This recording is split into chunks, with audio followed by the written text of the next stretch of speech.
Ceramah berkaitan dengan Maulidur Rasul. Okey, ceramah ini akan disampaikan oleh Al-Fadil Ustaz Muhammad Lutfi bin Mustafa. Assalamualaikum Ustaz. Waalaikumsalam warahmatullahi wabarakatuh. Okey, selamat datang Ustaz bersama warga Smart pada hari ini. Terima kasih. Sama. Okey, jadi sebelum saya jemput Ustaz, saya baca sedikit latar belakang berkaitan dengan Ustaz. Kalau ada kesilapan sila boleh betulkan Ustaz. Okey, Al-Fadil Ustaz Muhammad Lutfi bin Mustafa, beliau merupakan professional learning facilitator, juga merupakan speaker motivasi, founder Focus Ultra Motivation and Training, Qaf Syariah Fit Al-Usulul Mutah Jordan, dan sekarang berkhidmat sebagai guru sambilan kafa. Jadi seterusnya saya silakan Ustaz untuk menyampaikan ceramah Maulidur Rasul yang bertajuk Manhaj Rabbani Umat Berkualiti. Dipersilakan Ustaz. Bismillahirrahmanirrahim. Allahumma salli ala Muhammad wa ala ali Muhammad. Assalamualaikum warahmatullahi wabarakatuh. Alhamdulillahi rabbil alamin. Wa bihi nasta'in ala umurid dunya wad din. Wassalatu wassalam ala ashrafil anbiya wal mursalin wa ala ali wa sahbihi ajma'in. Subhanaka la ilma lana illa ma 'allamtana innaka antal alimul hakim. Rabbi shrah li sadri wa yassir li amri wahlul 'uqdatam min lisani yafqahu qawli. Rabbi zidna ilma warzuqna fahma walhamdulillahi rabbil alamin. Qala Allah Ta'ala fil kitabil aziz, yarfa'illahu alladhina amanu minkum walladhina utul ilma darajat. Diangkat oleh Allah Subhanahu wa Ta'ala darjat bagi orang-orang yang beriman, dan Allah angkat beberapa darjat bagi orang yang beriman. Dalam masa yang sama dia mencari ilmu pengetahuan. Terima kasih diucapkan kepada Tuan Azrul Idris selaku pengerusi majlis, yang berusaha Tuan Pengetua Smart SMK Abdul Rahman Talib, barisan pentadbir PK kanan, PK pentadbiran, barisan guru-guru, seterusnya hadirin hadirat, anak-anak yang dikasihi sekalian. Alhamdulillah, bersyukur kita kepada Allah Subhanahu wa Ta'ala kerana dengan limpah kurnia dan kasih sayangnya pada hari ini kita dapat bersama-sama natawajjah. Kita dapat sama-sama bersua muka antara satu sama lain. Walaupun kita tak dapat bersua muka secara berdepan, alhamdulillah kita dapat bersua muka secara atas talian. Jadi insya-Allah tuan-tuan, hadirin hadirat, para guru-guru, asatiz wa asatizat, insya-Allah hari ini seperti yang kita sedia maklum, kita akan bersama-sama cuba untuk menghidupkan suasana kemeriahan sambutan hari lahir Nabi Muhammad sallallahu alaihi wasallam, walaupun dalam keadaan yang sukar sekarang ni, tapi kita masih lagi mampu untuk meneruskan, menegakkan dan menyebarkan Islam insya-Allah. Jadi tuan-tuan, hadirin hadirat yang dirahmati Allah sekalian, sihat ke semuanya? Saya harapkan sihat-sihat belaka. Tadi waktu ucapan tadi saya ada tengoklah kan dekat skrin ni ada yang mukanya masam, ada yang mukanya Allah macam tak bersedia lagi. Jadi sebelum kita mulakan ceramah hari ni, satu perkara yang kita kena tahu, ini kita nak sambut hari lahir Nabi. Hari lahir Nabi ni, jadi takkanlah kita nak buat muka sedih je, masam aja. Senyum-senyum sikit insya-Allah supaya orang lain akan nampak, oh rupanya perkara-perkara yang berkaitan dengan agama ni satu benda yang menyeronokkan, satu benda yang mengembirakan. Tadi saya ada nampak siapa tadi? Cikgu B Ruby ke apa tadi? Saya tak perasan sangat. tapi ada sign language je. Sign language, tengok apa? Yelah, maksudnya kita meraihkan semua sign language. Jadi kalau sign language tu, maksudnya saya tak boleh laju-laju lah kan? Ke macam mana? Takut laju sangat kan, cabut pula tangan cikgu macam mana tu. Ya. Jadi saya insyaAllah kita akan mulakan ceramah kita hari ini insyaAllah. Jadi tuan-tuan, saya harap tuan-tuan sudah bersedia duduk elok-elok dan berikan tumpuan insyaAllah, kerana hari ini kita nak membincangkan tentang perkara-perkara yang menarik yang ada pada kekasih kita dan kekasih Allah Subhanahu Wa Taala. Jadi sebelum tu saya nak letak sedikit kredit ataupun saya memuji usaha sekolah untuk mengadakan anjung Rasulullah tadi, anjung Rasulullah tadi, dan saya rasa, saya kira itu satu perkara yang sangat baik. Kerana apa? Dalam tu ada disebutkan tadi, Tuan Mutua ada sebut tentang timeline Rasulullah. Timeline Rasulullah ni sangat sesuai kalau kita hafal, kita tengok dan kita cuba relatekan dengan kisah-kisah yang disebutkan oleh para penceramah atau ustaz-ustaz, supaya kita boleh nampak dengan lebih jelas lagi tentang perkara tersebut. Jadi tuan-tuan, hadirin hadirat yang dirahmati Allah sekalian, hari ini saya telah diamanahkan oleh sekolah untuk menyampaikan ceramah Maulidur Rasul. Jadi sebelum kita mula, tuan-tuan, ceramah Maulidur Rasul kita pada hari ini saya kutip daripada kitab, nama kitab tersebut Kitab Sirah Rahiqil Makhtum yang dikarang oleh Saifur Rahman Mubarakfuri. Ya. Jadi apa-apa yang disebutkan dalam ceramah ini, tuan-tuan boleh terus lihat dan rujuk Kitab Rahiqil Makhtum. Sebab sirah ni dia banyak cabang. Kadang-kadang ulama ni kata macam ni, kadang-kadang ulama ni kata macam ni. Contohnya macam kisah Rasulullah berhijrah ke Madinah.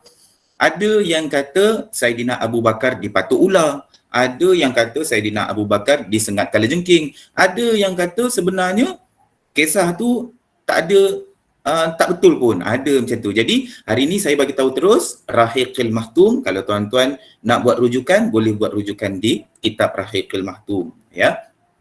Jadi insya-Allah tahun 1980 ataupun 1975 ada seorang lelaki. Ada seorang lelaki, dia ni bukan Islam.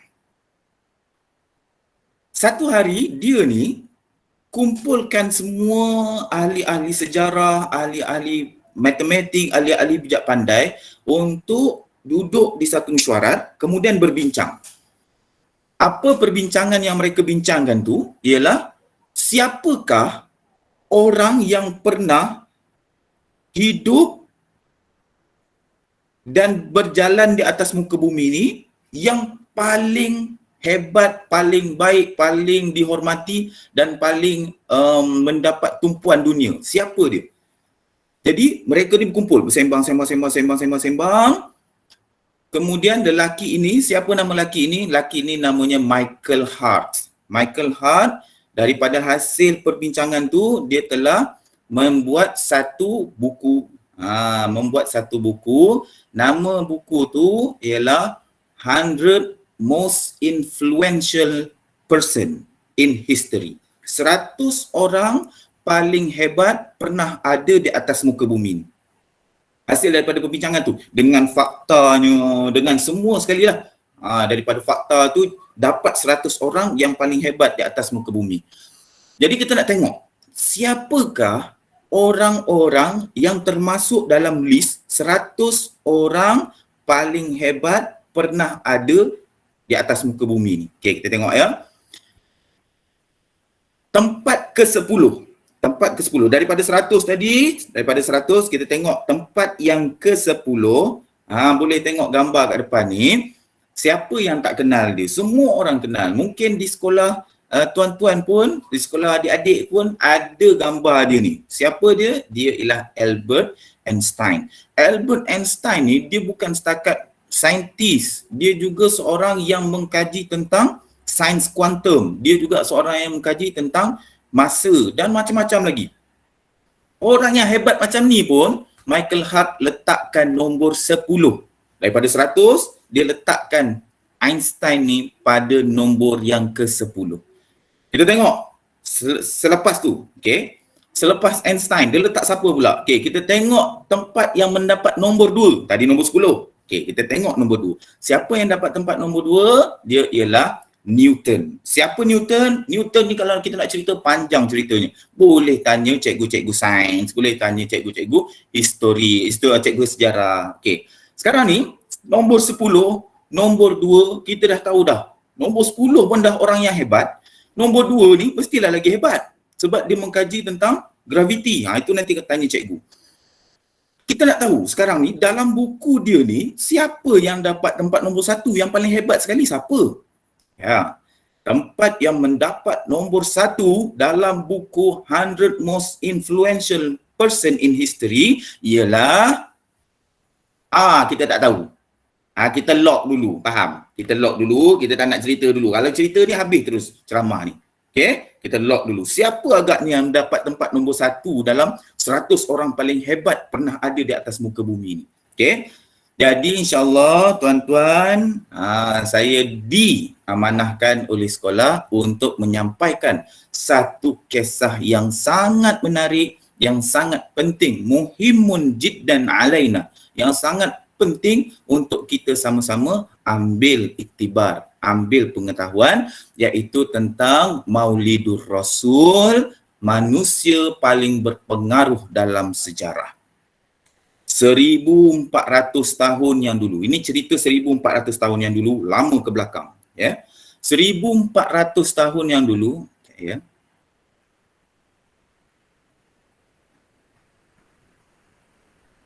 ...1400 tahun yang dulu, di satu tempat namanya Mekah. Mekah ni terkenal dengan perhimpunan orang-orang jahiliah. Orang-orang yang tak bijak, orang yang tak pandai. Di situ penuh dengan orang-orang yang tidak ada undang-undang, orang-orang yang tidak ada perasaan.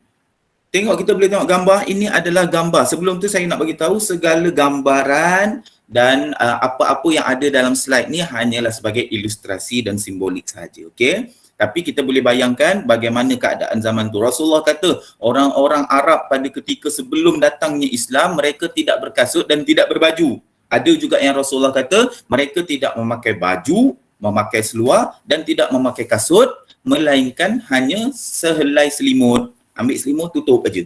Keluar daripada rumah, tak pakai apa-apa, ambil selimut, tutup. Rasulullah kata zaman sebelum kedatangan Islam. Jadi disebabkan hiruk pikuk yang sangat bising, peperangan yang selalu berlaku, pergaduhan yang selalu berlaku di Mekah ni, ada sesetengah orang Arab yang lebih bijak, yang lebih pandai. Mereka menganggap bahawa padang pasir adalah tempat yang suci, jauh daripada maksiat, jauh daripada hiruk pikuk, jauh daripada kejahilan. Jadi mereka bila ada anak, diorang ni akan hantar anak ni ke kampung, ke padang pasir, hantar kepada orang-orang di padang pasir dengan niat untuk anak ni membesar jauh daripada maksiat, jauh daripada hiruk pikuk dan kejahilan. Macam kita lah, kita ada anak, anak nakal sangat. Ya Allah, tak tahu nak buat apa dah. Nakal betul. Jadi kita buat apa? Cara yang terakhir lah. Cara yang terakhir, Ustaz, saya buat apa Ustaz? Saya hantarlah anak saya ke tahfiz. Hantar ke tahfiz senang, biarlah ustaz-ustaz yang jaga sana. Ustaz yang pening kepala. Ada kan? Ada tak macam ni? Ada. Hantar anak-anak yang nakal pergi ke tahfiz. Tahfiz pula duduk mana? Cerut dalam hutan. Suruh hafal Quran. Yang pening kepala siapa? Ustaz. Contoh. Okey, macam tu juga dengan orang Arab. Orang Arab pun macam tu. Dia hantar anak-anak dia ke padang pasir untuk jauh daripada maksiat. Di salah satu padang pasir, di salah satu kawasan padang pasir tu, ada satu perkampungan. Namanya perkampungan Banu Sa'ad. Banu Sa'ad waktu tu dilanda kemarau yang dahsyat. Makanan habis, takungan air kering, ternakan-ternakan mati. Di mana? Di Banu Sa'ad ni. Di perkampungan Banu Sa'ad itu ada seorang wanita. dia ni orang biasa-biasa je. Dia orang biasa-biasa. Tetapi Allah Subhanahu Wa Taala mengangkat darjat dia. Mengangkat darjat dia sehinggakan sampai hari ini namanya masih lagi disebut-sebut. Dia adalah anak kepada seorang lelaki bernama Abu Duaid. Bila kemarau melanda, anak Abu Duaid ni pening kepala. Sebab apa? Sebab dia ada anak kecil, dia ada baby. Namanya Abdullah bin Haris. Dia ada baby. Bila kemarau, makanan tak ada. Air tak ada, nak bagi susu tak ada anak. Jadi dia kata, anak si Abu Duaid ni kata, anak aku si Abdullah ni dah 2 hari tak isap susu, tak makan. Dah 2 hari tak tidur, bising aja, menangis je. Sebab kemarau yang dahsyat. Jadi dia pun fikir macam mana cara nak dapatkan makanan ni.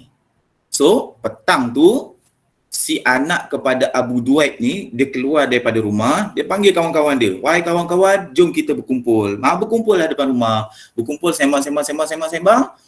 Rupa-rupanya, perkampungan Abu Duaid ni, perkampungan Banu Sa'ad ni, terkenal dengan orang perempuan yang pandai menjaga anak. Jadi, anak kepada Abu Duaid ni, dia cakap apa? Okey, apa kata esok pagi, kita pergi ke Mekah. Bila sampai Mekah, kita cari baby, kita bawa balik sini dan kita jaga. Nanti bila dah cukup umurnya, kita hantar dan kita akan dapat duit. Macam tu. Dia kata macam tu. Siapa perempuan yang bijak ni? Dia adalah Halimatus Sa'diyah binti Abu Duaid. Siapa je yang tak kenal? Semua kenal. So, Halimatus Sa'diyah pun balik rumah dia, siap-siap, dia kata dengan suami dia. Nama suami dia ialah Al-Haris bin Al-Uzza. Itu nama suami Halimatus Sa'diyah. Dia cakap, bang, esok apa kata kita pergi kota Mekah, kita cari baby, kita jagalah baby mana-mana pun, nanti kita minta lah pulangan duitnya. Suami dia kata, okey.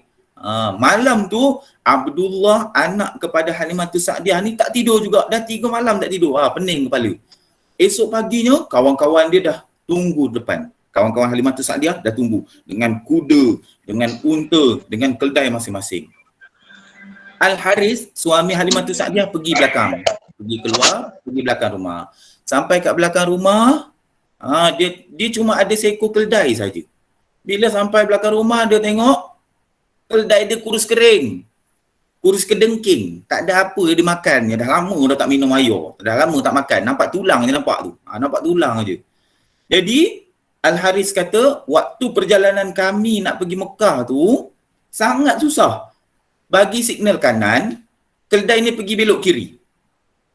Bagi signal kiri, pergi U-turn pula keldai ni. Sebab dia terlampau tua dan tak tahan, tak larat dah.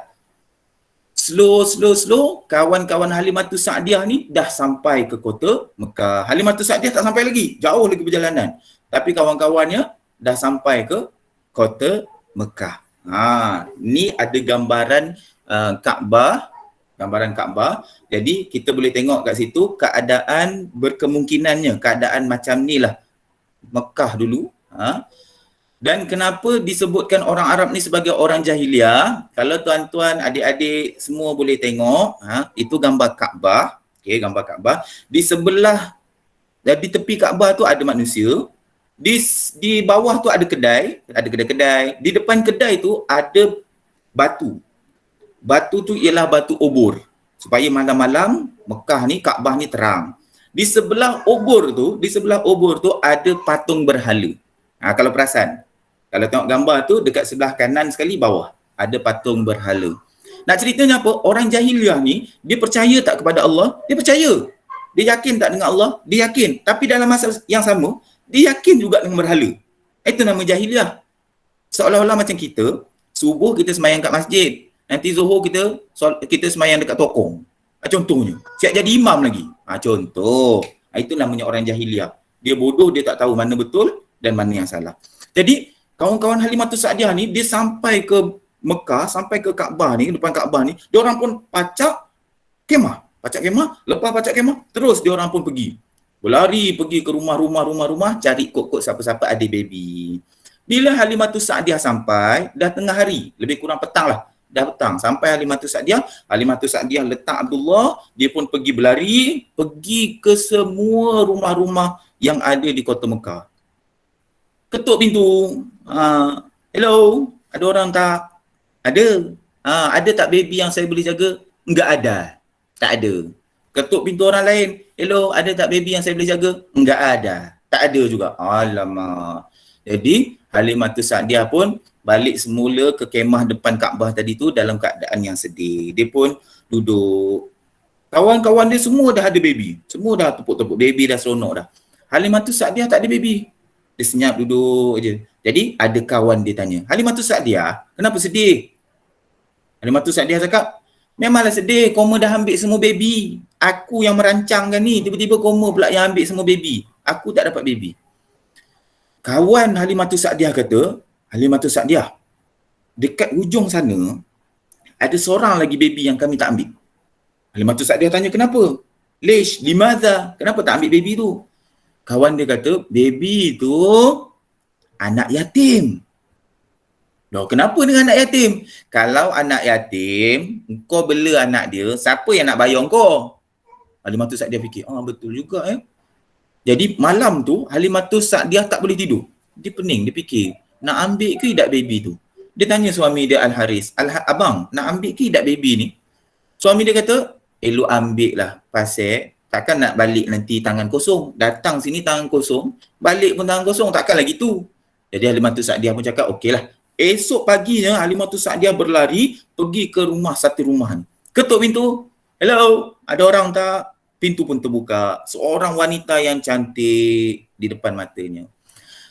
Halimatus Sa'diah tanya, akak, ada tak baby yang saya boleh jaga? Ada. Ada. Dia pun bagi baby tu. Halimatus Sa'diah kata, waktu aku memegang bayi ni, aku terkejut dengan kecomelannya. Halimatus Sa'diah terus peluk, cium, okey, bye-bye. Dia balik macam tu je. Dia balik, sampai ke kemah, Halimatus Sa'diah kata, itulah malam paling menarik bagi aku sebab Abdullah dapat tidur lena, suami dapat tidur lena, dia dapat tidur lena dan baby yang baru dia ambil ni pun tidur lena. Esok pagi-paginya, mereka pun berangkat pulang.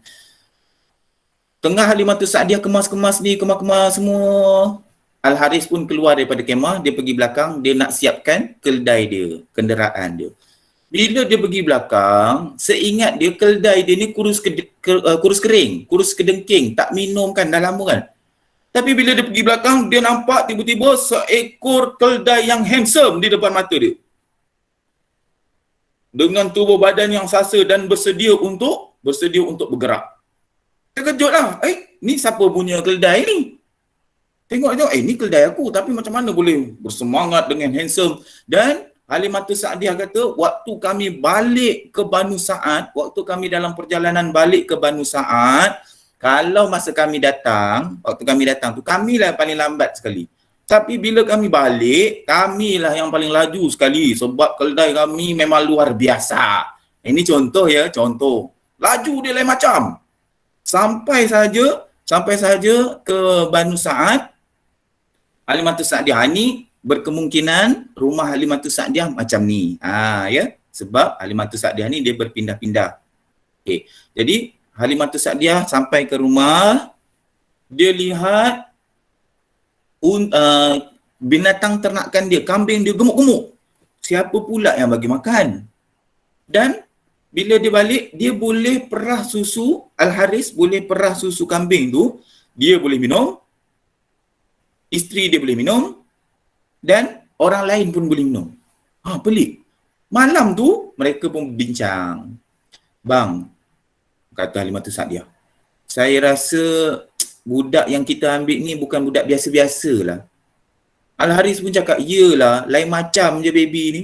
Lepas kita ambil dia, banyak keberkatan yang kita dapat. Banyak kenikmatan yang secara tiba-tiba berlaku. Jadi Halimatus Sa'diah pun jagalah baby ni sehingga umurnya lebih kurang 2 tahun. Ada kitab lain kata 1 tahun, ada kitab lain kata 1,5 tahun, ada kitab kata 2 tahun. Kerana apa jadi macam ni? Sebab waktu tu umur tidak penting bagi orang Arab. Lantaklah kamu umur berapa pun tak ada siapa nak kira. Ya, jadi kita tak tahu secara tepat berapa sebenarnya umur waktu tu. Tapi kita ambil jalan mudah pada umurnya 1 hingga 2 tahun, budak ini duduk bersama dengan Halimatus Sa'diyah. Siapakah nama budak ini?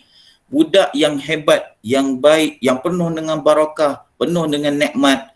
Siapa dia? Dia adalah Muhammad bin Abdullah, Nabi Muhammad sallallahu alaihi wasallam. Duduklah dengan Halimatus Sa'diyah selama lebih kurang 2 tahun. Mainlah Nabi Muhammad dengan Abdullah bin Haris, main sana, main sini, main kat luar, lari. Okeylah, Halimatus Sa'diyah pun duduk-duduk, ya, tak ada buat apa. Orang Arab ni, kalau kita tengok orang Arab ni dia suka main bakar-bakar. Dia bakar-bakar kat depan rumah, dia ambil kayu, dia bakar. Dia suka buat macam tu. Dia panaskan badan dia masak air, suka hati dia lah depan rumah. Jadi kita boleh bayangkan Halimatus Sa'diyah buat macam tu lah, duduk-duduk kat depan rumah, dia bakar-bakar air teh ke, susu ke. Tiba-tiba tengah main-main, dia nampak anak dia berlari. Halimatus Sa'diyah ni nampak Abdullah ni lari ke arah dia. Lari. Sambil tu anak dia menjerit. Tapi Halimatus Sa'diyah tak dengar. Apa? Apa dia? Anak dia menjerit. Apa? Bila dah dekat, barulah dengar apa yang dijeritkan oleh si anak ni. Anak tu kata apa? Ya ummi, anna Muhammadan qad qutila. Kita tak tahulah apa benda tu, Ustaz. Apa dia tu? Ya. Apa yang dikatakan oleh Abdullah ialah, dia kata apa? Ya ummi, wahai ibuku, anna Muhammadan, sesungguhnya Muhammad. Muhammad yang mana? Muhammad yang tu. Itu sebab namanya Muhammadan. Kalau Muhammadun, Muhammad, siapa Muhammad lah. Tapi Muhammadan tu apa? Muhammad yang tu. Tu Muhammad yang kita jaga tu. Anna Muhammadan qad qutila, sesungguhnya dia telah dibunuh. Halimatus Sa'diyah terkejut, bangun dia dan dia berlari ke arah Muhammad sallallahu alaihi wasallam. Dia peluk Nabi Muhammad ni yang masih kecil ni. Ketika itu umur Nabi Muhammad ni dalam 4 ataupun 5 tahun. Lebih kurang. Dia peluk-peluk, kemudian Halimatus Sa'diyah ni dia terkejut, dia takut, dia pergi balik ke rumah dia cakap, Allah, tak jelas ke? Minta kalau tak jelas tolong bagi tahu ya. Jelas je. Oh, jelas. Alhamdulillah. Okey. Jadi Halimatus Sa'diyah pun terus dengan cepat dia bagi tahu kat suami dia pun cakap okey, kemas-kemas semua, terus balik ke Mekah. Hantar ke maknya semula. Sampai ke sana, bertemulah dengan seorang wanita namanya Aminah binti Wahab bin Abdul Manaf. Siapa dia? Dialah ibu kepada Muhammad sallallahu alaihi wasallam. Saya ulang lagi sekali, gambaran ni hanyalah ilustrasi ya. Jadi Halimatus Sa'diyah pulangkan Muhammad. Wahai Aminah, nah ambillah anak kau. Okey, bye-bye.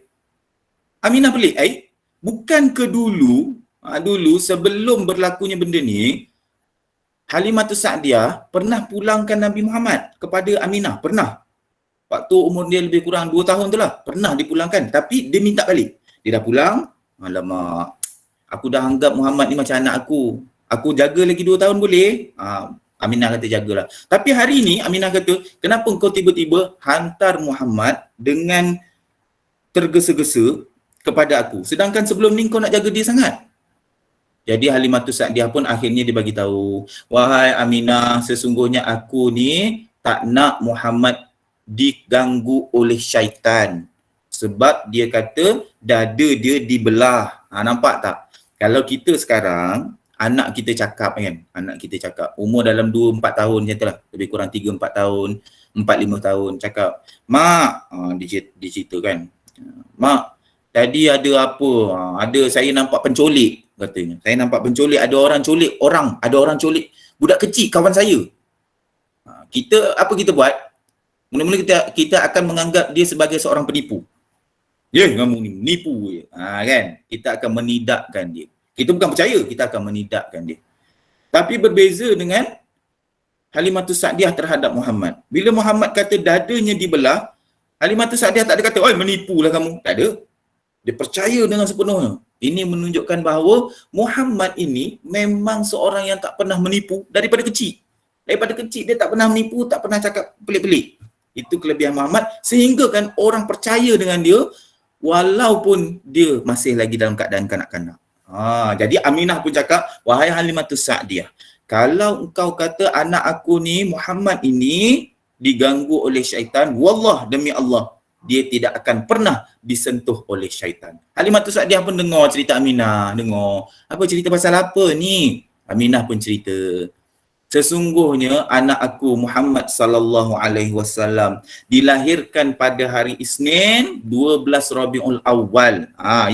Tarikh ni ada ulama kata tarikhnya lain. Seperti yang kita dah bincangkan tadi.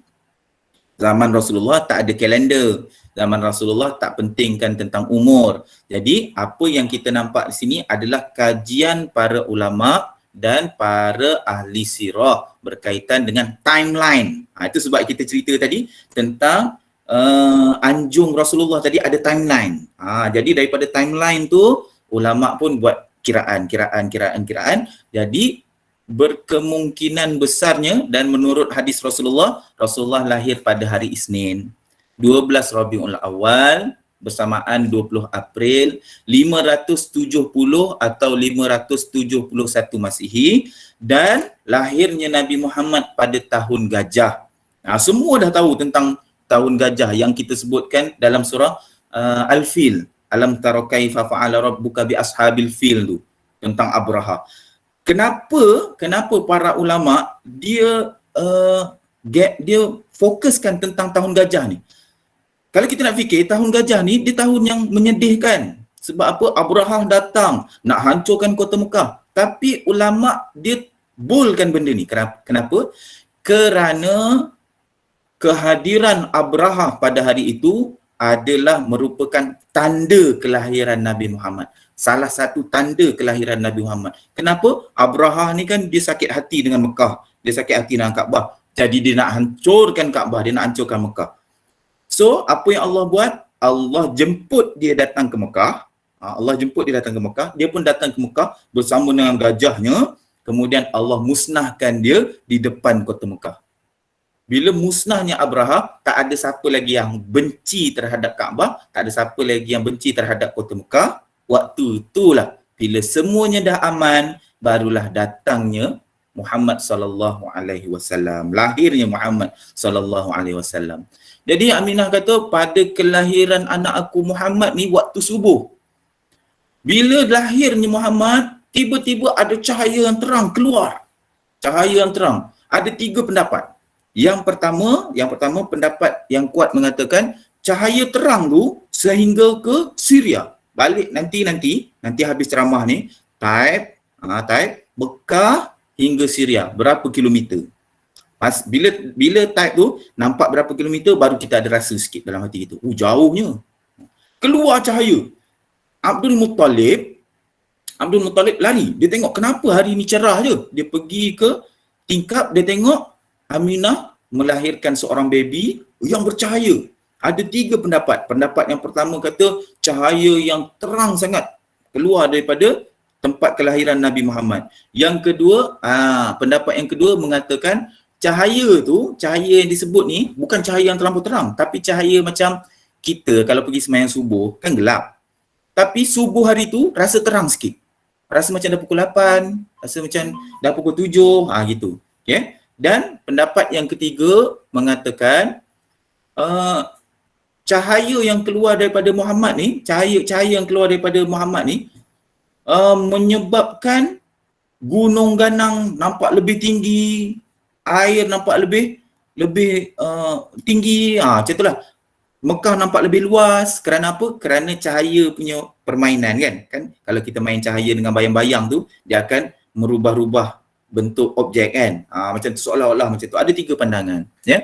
Jadi antara irhas. Apa dia irhas? Irhas ialah perkara pelik yang berlaku pada waktu kelahiran Nabi.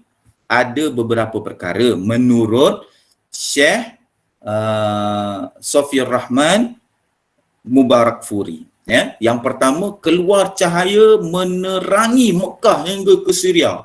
Bila cahaya yang terang sangat tu, Abdul Muttalib, atuk Nabi ni, dia pergi ambil kuali. Dia ambil kuali, dia tutup Nabi Muhammad. Sebab cahaya yang terang sangat ditutup. Supaya tak nak orang kafir datang, dia buat pasal pula. Datang-datang, apa ni? Bunuhnya Nabi Muhammad. Jadi ditutup. Okay? Sebab terlampau terang. Yang kedua, berhala runtuh dengan sendirinya. Abdul Muttalib ada sebut ketika kelahiran Muhammad, kan tadi Abdul Muttalib kat tempat lain. Bila cahaya terang keluar daripada rumah Aminah, dia pergi. Waktu dia dekat tempat lain tu, dia bersebelahan dengan berhala. Tiba-tiba Abdul Muttalib kata berhala tu jatuh dan bersujud di depan Kaabah. Tiba-tiba jatuh. Tak ada gempa bumi ke apa, tiba-tiba jatuh dan bersujud di depan Kaabah.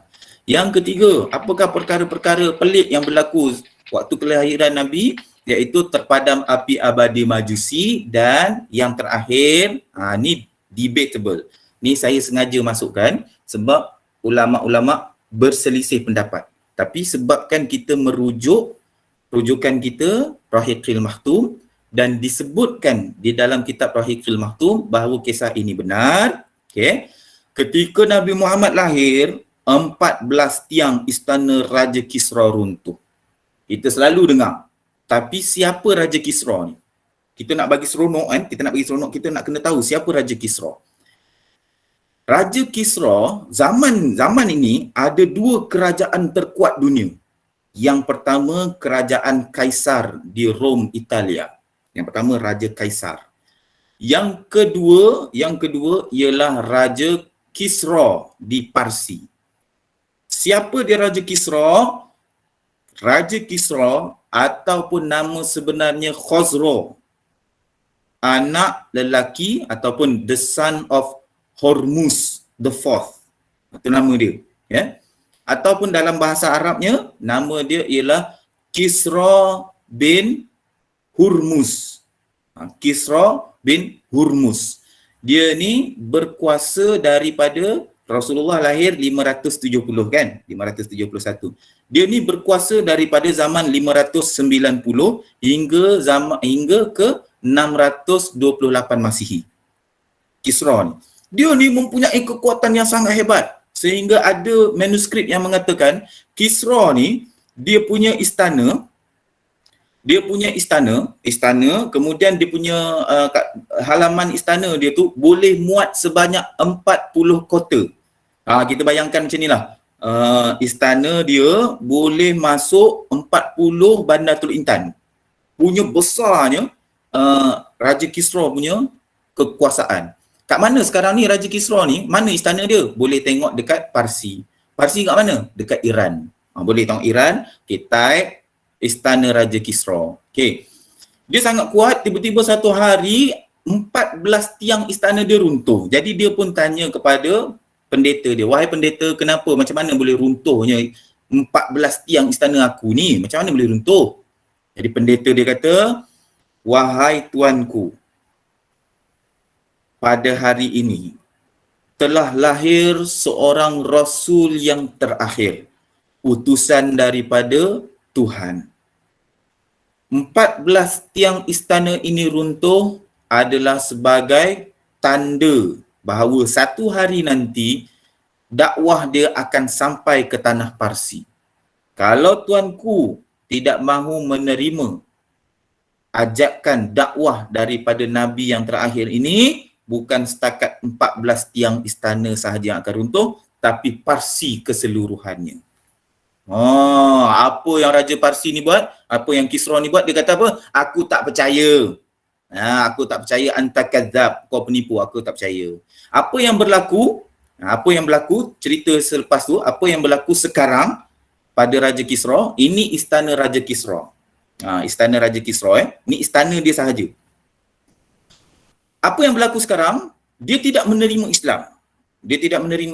Sayyidina Umar Al-Khattab datang ke Parsi, ini je yang tinggal. Ini je yang tinggal. 40 kota tu mana? Hancur. Ini je yang tinggal. Istana dia hancur. Okay. Jadi, Raja Kisra ni betul ada dan disebutkan dalam kitab Rahiqil Mahtum, dan 14 tiang runtuh tu pun betul ada menurut kitab Rahiqil Mahtum. Okey, kita pergi seterusnya. Apa yang berlaku selepas peristiwa dada Nabi Muhammad sallallahu alaihi wasallam dibedah? Apa yang berlaku selepas dada Nabi Muhammad dibedah? Selepas dada Nabi Muhammad dibedah, kita semua dah tahu. Siapa yang bedah Nabi Muhammad tu? Dia adalah malaikat. Walaupun tidak disebut secara khusus malaikat tu siapa, tapi kita tahu ada beberapa riwayat mengatakan malaikat tu ialah malaikat Jibril bersama dengan pembantunya Mikail, potong dada Nabi, keluarkan hati Nabi, kemudian dicuci dengan air Zam-Zam. Ada yang kata air terjun lah apalah, tapi yang tepatnya ialah air Zam-Zam. Dicuci dengan air Zam-Zam sehingga bersih dan dimasukkan semula dalam dada Nabi Muhammad dan ditutup. Sebab tu Nabi Muhammad ini dia seorang yang maksum. Dia tidak akan buat dosa. Dia tidak akan menyakiti hati manusia. Dia tidak akan menipu. Dia tidak akan buat satu perkara yang selalu kita buat. Perkara kejahatan yang selalu kita buat. Kita tengok dalam sehari berapa maksiat yang kita buat. Berapa maksiat yang kita buat? Hampir setiap hari, hampir setiap masa dalam sehari tu mesti ada dosa yang kita buat. Sedangkan Allah kata, bila buat satu kejahatan, akan diletakkan titik hitam. Cuba bayangkan macam mana sebenarnya kotor dan hitamnya hati kita. Rasulullah dicuci. Hatinya dah memang bersih. Waktu kecil mana ada buat dosa? Dah bersih. Dicuci lagi. Supaya betul-betul bersih dan betul-betul hilang segala kekotoran dan kejahatan. Jadi, Halimah membawa Muhammad balik ke pangkuan ibunya, dan Halimatus Sa'diyah menceritakan apa yang berlaku sepanjang dia jaga Muhammad ni. Macam-macam lah, panjang lah ceritanya. Dan berkemungkinan besarnya pada umur 4 tahun. Berusia 4 tahun Nabi Muhammad, pulanglah Nabi Muhammad ke pangkuan ibunya yang tercinta. Duduklah dengan Nabi Muhammad. Apa yang berlaku seterusnya? Seterusnya, jangan lupa di sekolah kamu dah disediakan anjung Rasulullah kan. Tengok timeline tu sendiri. Bermula dia sampai ni balik kepada Aminah, kita tengok timeline dia. Baru kita rasa seronok sebab kita yang kaji sendiri, kita yang tengok sendiri. Daripada kita dengar ceramah aja kurang best. Ni kita tengok depan-depan. Baru kita tahu. Okey. Jadi pada umurnya lebih kurang 4 atau 5 tahun. Ada yang kata 6 tahun. Dicepatkan cerita, pada umur Nabi Muhammad 38 ataupun 39 tahun, Nabi Muhammad ni dia ada satu perasaan. Wujud dalam hati dia satu perasaan. Perasaan apa? Nabi Muhammad ni stres. Stres dengan keadaan orang Kaabah, orang Mekah, dengan orang Mekah. Gambaran mula-mula tadi, ingat slide yang kita mula-mula tadi menunjukkan bagaimana orang jahiliah yang berkumpul di Mekah. Bersorak sana, bersorak sini, tak tahu malam ke siang ke, asyik nak berseronok je, menyanyi lah. Kalau ada buat salah sikit, gaduh lah apalah. Kan? Gaduh lah macam tu. Memang perangai orang Arab macam tu. Saya dulu belajar di Jordan, memang macam tu. Memang bagi kita, orang Malaysia kan, kita ni lembut. Tapi orang Arab tak macam tu. Ada sekali tu, anak dia main bola. Anak dia umur dalam 12 tahun. Anak keluarga ni dengan keluarga ni main bola. Main bola, si budak ni main, yang ini jatuh luka. Dia balik rumah. Bapak dia datang bawa AK-47. Masa tu saya ada kat dalam rumah. Rumah depan saya kena tembak dengan AK-47. Tembak banyak-banyak. Bawah tu rumah dia kan, Ailah ni rumah dia tinggi. Bawah tu ada rumah pelajar Malaysia. Bawah tu ada rumah pelajar Malaysia. Dia tembak atas. Bukan polis yang datang, tuan-tuan. Bukan polis. Kalau kita polis yang datang kan. Bukan polis. Askar datang bawa kereta kebal. Sambil askar tu cakap, dah pakcik, dah. Dia masih tembak lagi. Dah pakcik, dah. Masih tembak lagi. Nak ceritanya, orang Arab ni memang kasar. Jadi, macam tu gak yang berlaku di Kota Mekah. Salah sikit gaduh, salah sikit perang, salah sikit, macam itulah. Jadi Rasulullah jadi stres. Pada umur dia lebih kurang 38 ke 39 tahun, dia naik atas bukit, dan pada umurnya 40 tahun, tahun depannya pada hari Isnin 21 Ramadan, lebih kurang 10 Ogos 610 Masihi, dia dilantik. Muhammad ini sebagai Rasulullah sallallahu alaihi wasallam. Bila jadi Rasulullah sallallahu alaihi wasallam, bila jadi rasul je, Muhammad dia kena sampaikan dakwah kepada seluruh umatnya. Kalau Nabi tak perlu. Nabi dia cukup untuk diri dia je. Allah lantik Muhammad jadi Nabi. Bila cakap jadi Nabi, dia hanya fikir untuk diri dia je. Dia beribadah untuk diri dia je. Tapi bila dilantik menjadi Rasul, maksudnya dia kena amalkan apa yang dia dapat dan dia kena sampaikan kepada semua. Rasulullah pun buat apa? Bila dah dapat utusan ni macam ni, Rasulullah pun pergi ke tengah-tengah kota Mekah. Pergi ke tengah-tengah kota Mekah. Sampai kat kota Mekah, Mekah kan ada Kaabah.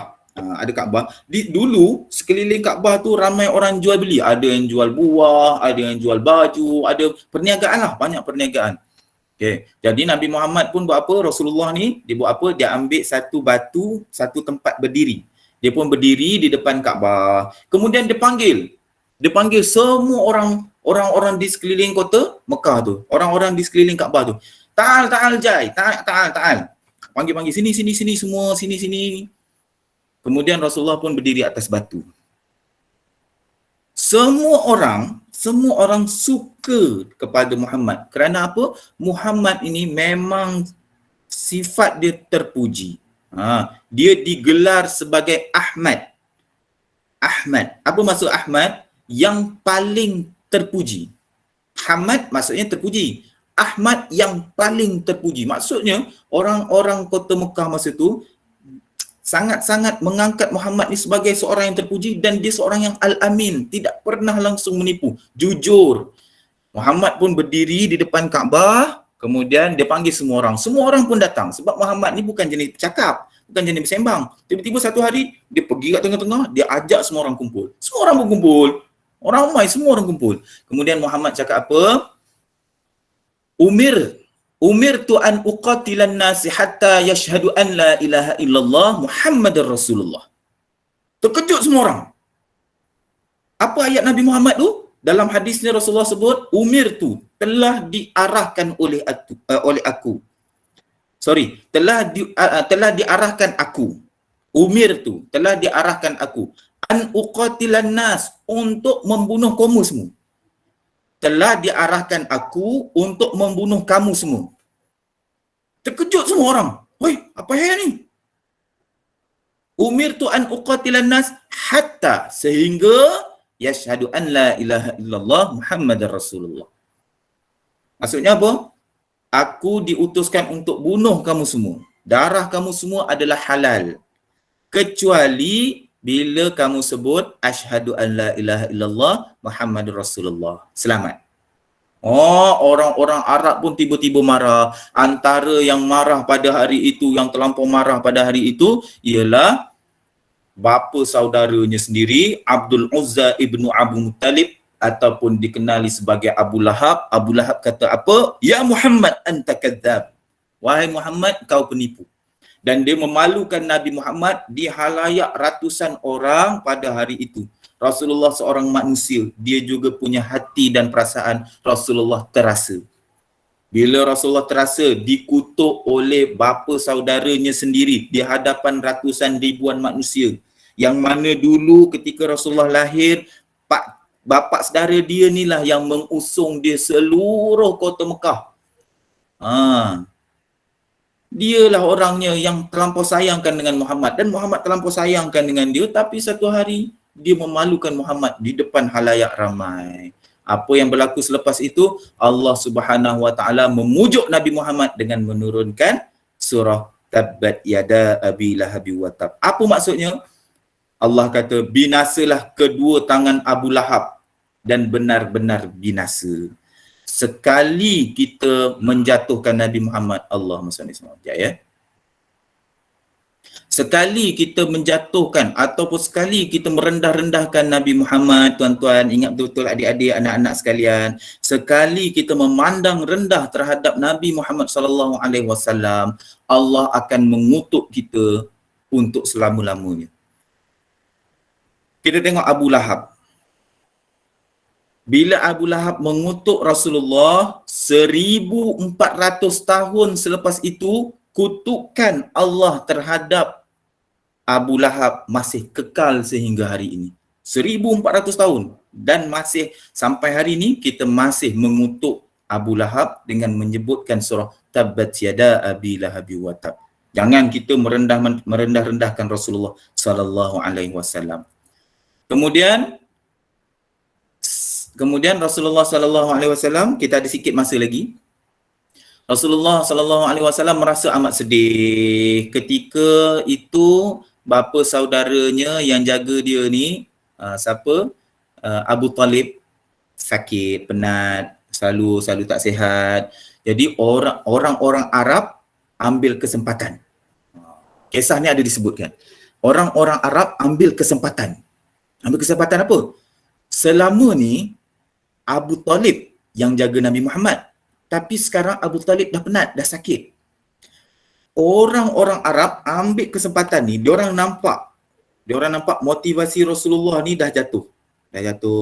Rasulullah dah kurang bersemangat, Rasulullah dah tak seronok, Rasulullah macam banyak fikir, stres. Orang-orang kafir, orang-orang Arab jahiliah pun bagi apa? Bagi tentangan secara mental. Dia kata apa? Muhammad, Abu Talib tu dah sakit, suruhlah dia masuk Islam. Rasulullah pun ajak Abu Talib masuk Islam. Tapi akhirnya Rasulullah tak mampu nak ajak Abu Talib masuk Islam, tak mampu. Dia orang pun menggelakkan Rasulullah, apalah, bapa saudara sendiri pun tak nak masuk Islam. Apalah kau Muhammad. Rasulullah sedih. Jadi Rasulullah pun buat apa? Pada umurnya lebih kurang 43 tahun, Nabi meneruskan misi berdakwah dia di luar daripada kota Mekah. Ya, ke mana? Ke satu tempat namanya Taif. Sampai Taif ni berapa jauhnya? Taif ni kalau kita sekarang jalan naik kereta lebih kurang 82.7 km kalau naik kereta sekarang. Tapi zaman Rasulullah berjalan sejauh 126 km, mengambil masa lebih kurang 27 jam atau lebih. Sampai di sana semua kita dah tahu. Taif ni macam mana? Yang kita tak tahu Taif tu macam mana kan? Kisah dekat Taif tu kita tahu. Tapi macam mana Taif ni kita tak tahu. Taif ni kalau kita macam Cameron Highland. Kalau kita Taif ni macam Cameron Highland, Taif ni dia dekat atas bukit. Taif dekat atas bukit, sejuk dan berbatu-batu. Dia tak macam Mekah. Mekah ni panas. Ni dekat atas gunung, sejuk, aman, seronok lah. Rasulullah datang, Rasulullah nak berdakwah, tiba-tiba Rasulullah dibaling dengan batu. Kita cepatkan cerita sebab kalau tengok dekat tentatif saya sampai pukul 10 je. Ataupun sebelum pukul 10 kot je. Sebab tadi ada dengar kata ada kuis ke apa ke. Tuan pengerusi majlis boleh jelaskan tak? Sampai pukul berapa kita ni? Sampai pukul 10 Ustaz. Sampai pukul 10 kan? Ya. Okay, terima kasih. Okey, jadi ketika Nabi Muhammad sampai ke Taif, Nabi Muhammad ni diajak, diihtiram. Diihtiram. Marilah datang, marilah masuk. Bila Rasulullah masuk, orang-orang Arab dekat Taif ni dia buat lorong, satu lorong. Ada yang baris sebelah kanan, ada yang baris sebelah kiri. Jadi ada lorong kat tengah-tengah ni untuk Nabi Muhammad masuk. Nabi Muhammad jalan. Jadi Nabi Muhammad pun jalan. Sampai di tengah-tengah jalan tu, dia orang pun seronok lah sambut Muhammad. Muhammad bagus, terima kasih. Rasulullah datang hari ni. Seronok. Di tengah-tengah lorong tu, tiba-tiba orang yang greet Nabi Muhammad ni tunduk. Di belakang Nabi Muhammad ada anak-anak muda, ada remaja dan ada orang-orang tua yang dah sedia di tangan mereka dengan batu-batu. Batu dekat negara Arab ni bukan macam batu dekat depan sekolah kamu tu kecil-kecil. Ni batu, tengok tu dekat Taif batu dia besar. Jadi Bila Nabi Muhammad dah kat tengah-tengah, diorang pun campak batu kepada Nabi Muhammad secara ramai-ramai. Mengalirlah darah Nabi Muhammad hingga ke kaki. Sehingga kan bila Rasulullah lari kadang-kadang dia tergelecik sikit. Tergelecik sikit. Sebab apa? Sebab di kasut Nabi tu penuh dengan darah.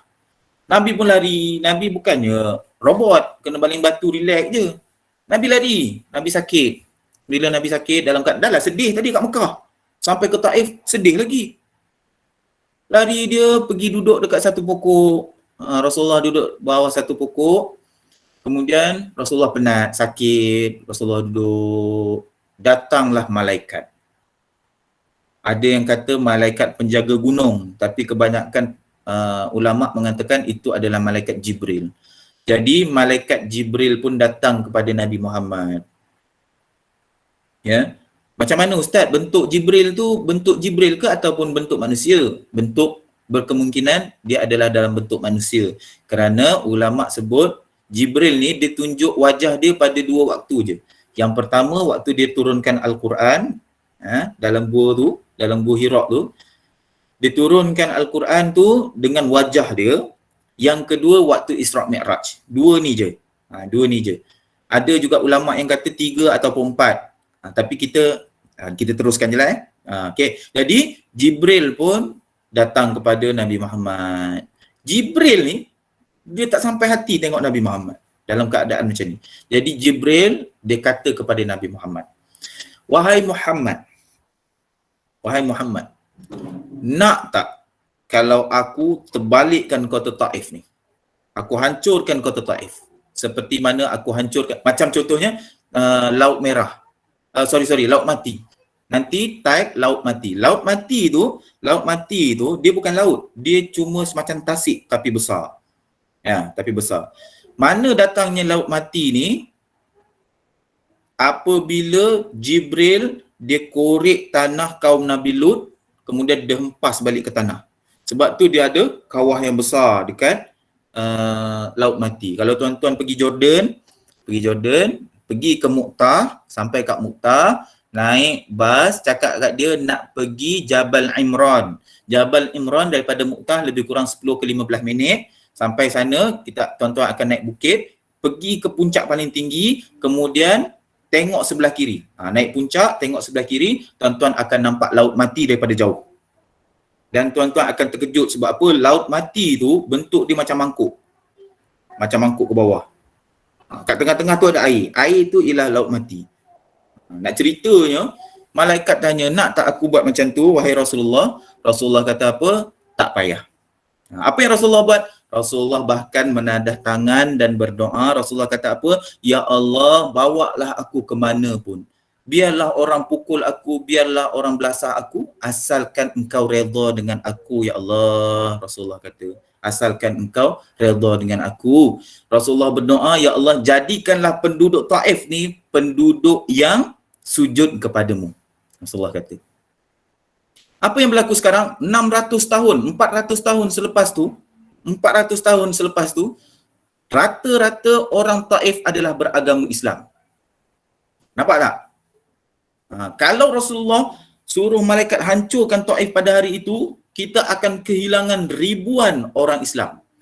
Tapi sebab sabarnya Nabi, walaupun dia dihina, walaupun dia disakiti, tapi sabarnya Nabi Muhammad sallallahu alaihi wasallam ini akhirnya membuahkan hasil sehingga hari ini. Jadi tuan-tuan, kita ada beberapa minit saja, ada 5 minit saja lagi. InsyaAllah kita cepatkan. Jadi apa? Ini konklusi dia.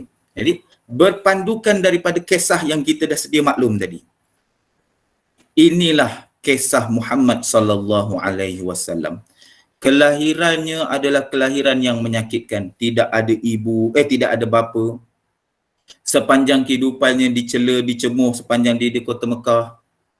Tapi kewujudan dan kelahirannya itu membawa 1001 makna dan kenikmatan kepada kita. Rasulullah sallallahu alaihi wasallam wafat pada umurnya 62 tahun. Sebelum Rasulullah meninggal dunia, sebelum Rasulullah meninggalkan dunia ni, Rasulullah teringatkan tentang kita. Dalam satu hadis Rasulullah sallallahu alaihi wasallam, Rasulullah sebut, tuba. Tuba ni maksudnya beruntunglah bagi orang yang melihat aku dan dia beriman kepada aku. Beruntunglah, lagi-lagi beruntunglah, lebih beruntunglah mereka yang beriman kepada aku tetapi tidak dapat melihat diriku. Rasulullah sallallahu alaihi wasallam cintakan kita. Bila kita di alam kubur, bila kita dibangkitkan di padang mahsyar, tuan-tuan, jangan kita harapkan pertolongan daripada sesiapa kecuali daripada Muhammad sallallahu alaihi wasallam. Dia yang akan tarik tangan kita. Kita datang nanti merangkak, tuan-tuan. Kita akan datang keluar daripada tempat kematian kita, kita akan merangkak. Waktu tu semua kaum Nabi lain semua dah bersedia di tempat masing-masing kecuali kaum Nabi Muhammad. Nabi Muhammad turun daripada bukit, dia kejar kita, siapa yang merangkak ni Rasulullah angkat. Angkat seorang-seorang. Nabi lain ada buat tak? Nabi lain tak buat. Nabi lain takut nak bergerak. Mereka diam aja. Tapi Rasulullah dia turun. Dia tolong seorang-seorang. Ada yang nak melangkah ke titian sirat, nak terjatuh, Rasulullah tangkap. Pegang tangan aku, pegang tangan aku. Tiba-tiba ada cangkuk daripada bawah jambatan, tarik. Pom, jatuh dalam neraka. Rasulullah menangis. Tak dapat nak selamatkan. Tuan-tuan, adik-adik hadirin hadirat yang dirahmati Allah sekalian, betapa cintanya Nabi Muhammad terhadap kita. Tapi adakah cinta kita kepada Nabi Muhammad itu ada?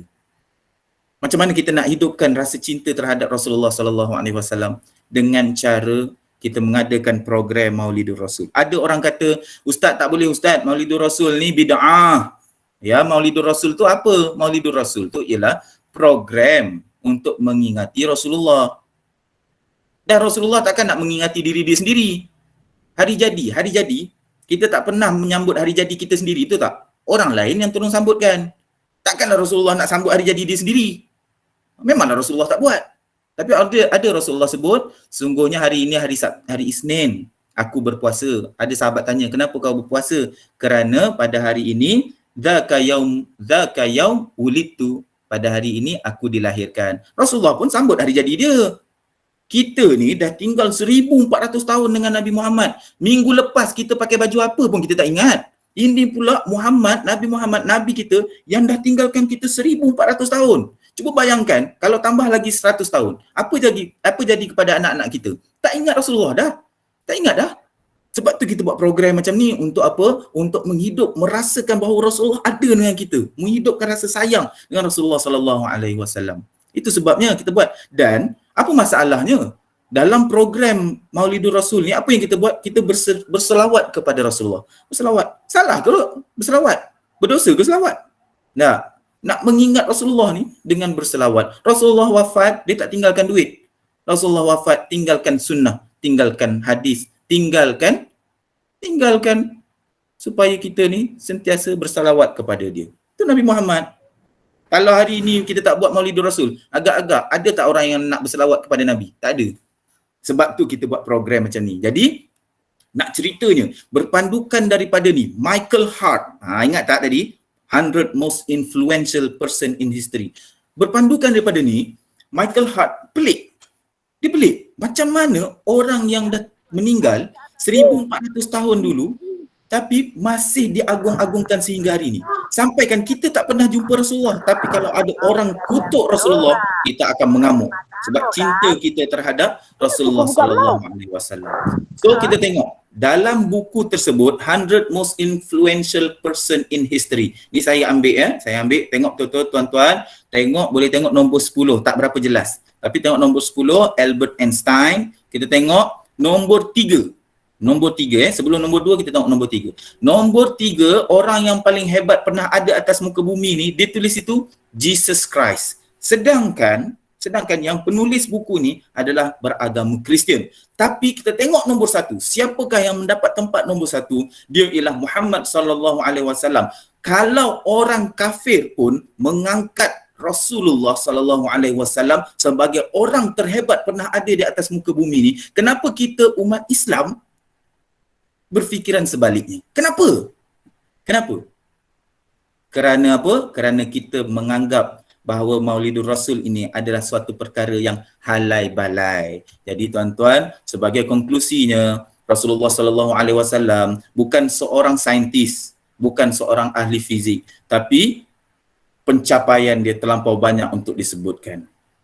Dia pemimpin dunia, ahli agama terulung, ahli politik, membebaskan 23 empire dan mengetuai 19 peperangan. Bukan itu saja, banyak lagi yang dibuat, yang dilakukan, yang dicapai oleh Rasulullah sallallahu alaihi wasallam. Kalau pencapaian yang banyak macam ni diletakkan nombor 100 ataupun nombor 2 ataupun nombor 3, itu satu perkara yang tak masuk akal kerana pencapaiannya terlampau banyak. Tuan-tuan hadirin hadirat yang dirahmati Allah sekalian, inilah Muhammad sallallahu alaihi wasallam. Sampai sini saja, saya minta maaf ambil sedikit masa, ambil 1 minit daripada tuan-tuan. Sampai sini saja.